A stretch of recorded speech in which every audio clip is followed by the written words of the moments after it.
It's a year since the murder of George Floyd, and as we approach the anniversary, I spoke to Professor Udy Archibong, Pro Vice Chancellor for Equality, Diversity and Inclusion and Professor of Diversity at the University of Bradford. I started by asking her what impact the murder has had on the country.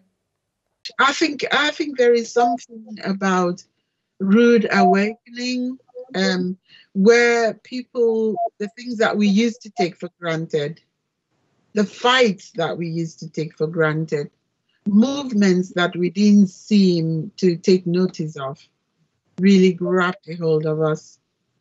And I always say that what the pandemic has done is actually tune our humanity senses to the extent that we can actually feel pain and see pain.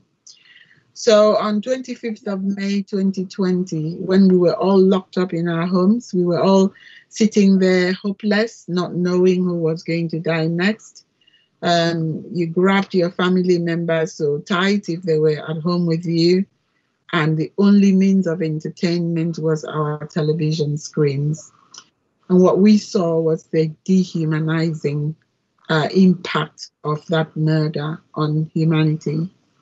And particularly for people of God that we are, just to see how there was a destruction of God in some ways, because the Bible says that we've been made in the likeness of God. So what we saw on that screen for us Christians and people of God, we actually saw a destruction of the likeness of Christ.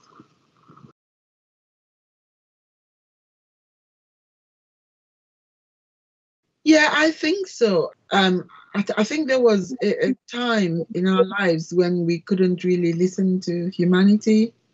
And what the pandemic has done is actually change the way people are responding to these kinds of injustice.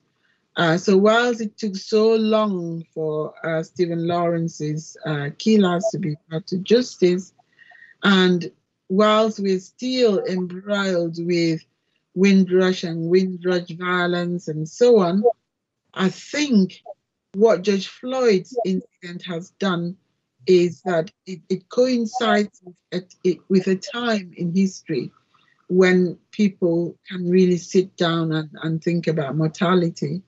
So I can see that fine balance and the difference between the two instances of maybe the killing of Stephen Lawrence, not many people rising up, and what's happened with George Floyd.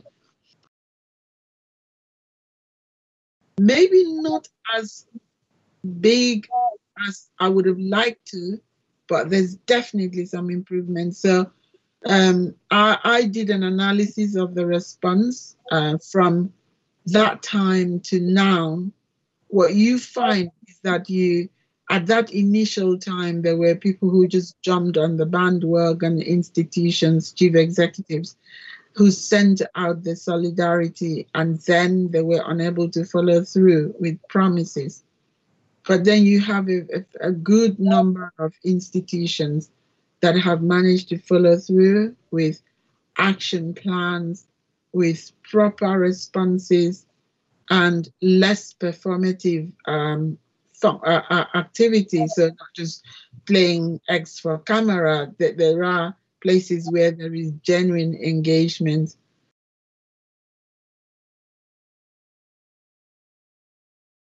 I personally think that I would do what it takes to not get infected or to infect other people.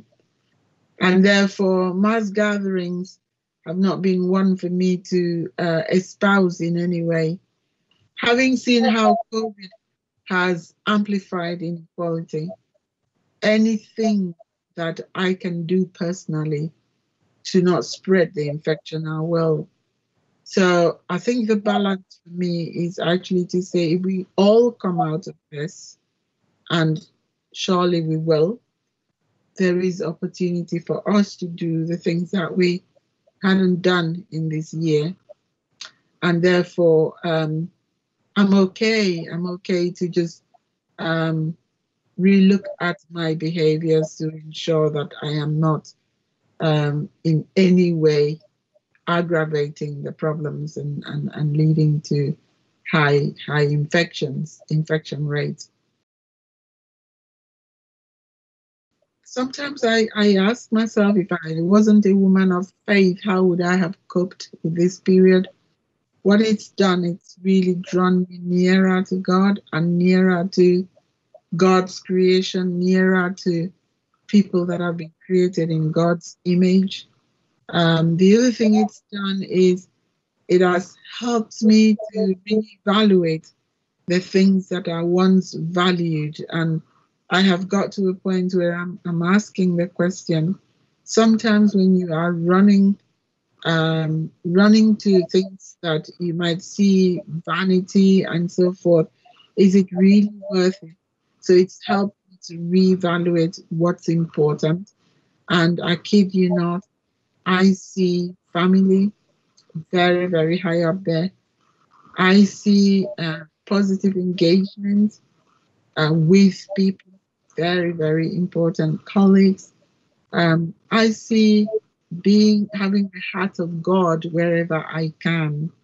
And I think being forgiving and also being genuine in how I think I would call it being humble in when I know that I need to apologize for things. Some of those little things that we took for granted are becoming that important. The other thing is I have really loved creation because during this period I've lost my mother, but I gained a grandchild, my first granddaughter. So it's really pushed up my faith. And I believe very strongly that with God, everything is possible. And He has made everything great in His own time. And this is the time that we have to rejoice and be so glad in life, in what God has given us.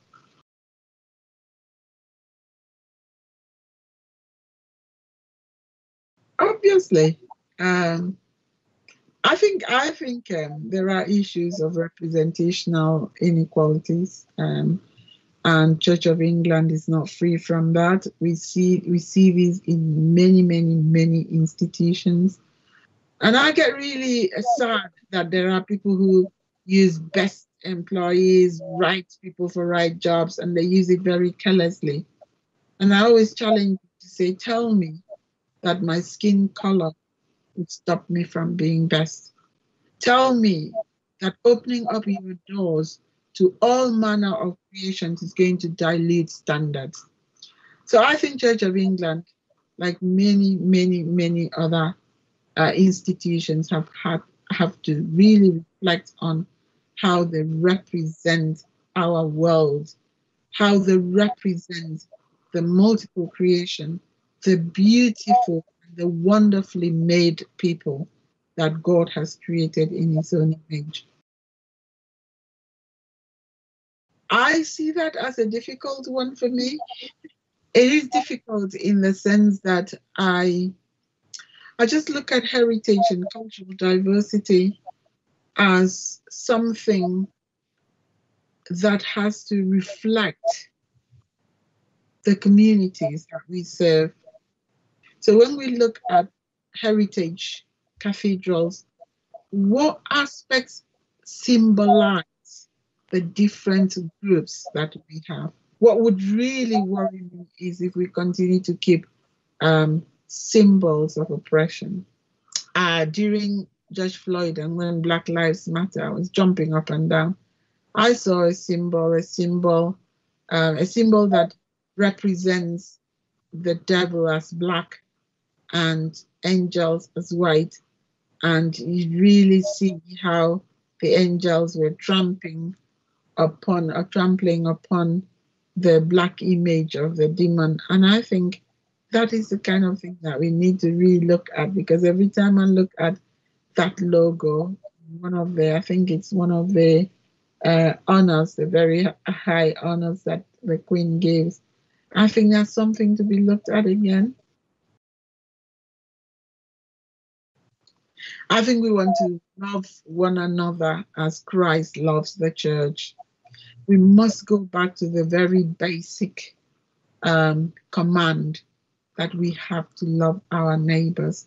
The nearest we can see of God is our neighbors, because, and I always say to people, for some humans, they will never see God, they will never see Jesus, but they see us, and we are representing God on earth. And our neighbors will come in all shapes and forms and colors and gender and so forth. But we must remember this, that we have been beautifully and wonderfully made in God's image.